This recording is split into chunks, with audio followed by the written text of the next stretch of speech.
Yemia Sene Azakeo Mabasa representing Crime Family, which is the baddest family. You know what I mean? No visa, no visa, no visa, visa, no visa, no visa, no visa, no visa, no visa, no visa, visa, no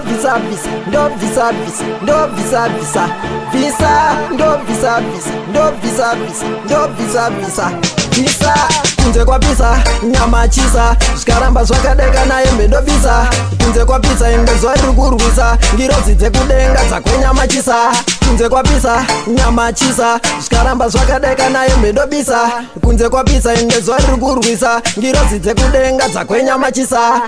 Tapinda samataimu, haikona kusara fambirana netaimu, tapinda samataimu, haikona kunyara ndiyo show of time, tapinda samataimu, mafaro kwese zvimapati time, kusambovhuma zvekushanda overtime, ukangodaro chete wato waste time. Tapinda samataimu, zvinotonhorera ndiyo one time, tisina masenzi tokomita crime. Tapinda samataimu, kumwa nekubhema tichikila time. Tapinda samataimu, kunze kwa pisa, kunze kwa pisa,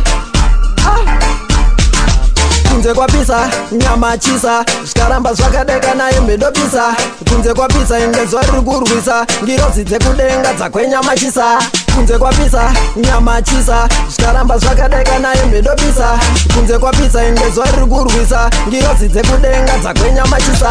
Foni yandi update weather report, hanzi kunze kunenge kuri hoti, ndabva ndahosta zvangu pupati, ndainvita tizvimoko tiri hoti, free entry wakarova shoti, bikini back out kana groove out, mafia topenimura masheti, atiri vanozongoita noti, nekuti kunze kwacho kuri hoti, tichitamba zvedu tichidirana bhati, munhu wese muviri uri weti, kana kubichi kunoita greti, zvibhodhoro tine full kiti, DJ ndidonhedzere biti, ndoda kumbovaimbira zviri niti, extizu ndiwe une zveti, kunze kwapisa, nyama chisa, shikaramba zvakadeka naye mendo bisa, kunze kwa pisa ingezwa rikurwisa, ngirozi dzekudenga dzakwenyama chisa, kunze kwa pisa, nyama chisa, shikaramba zvakadeka naye mendo bisa, kunze kwa pisa ingezwa rikurwisa, ngirozi dzekudenga dzakwenyama chisa.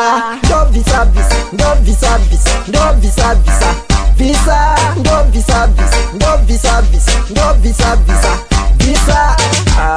Kunze kwacho kuri kupisa sekuru, kutoda kutowadza zvinotonhorera, because ukasadaro unovereko nangotirikira.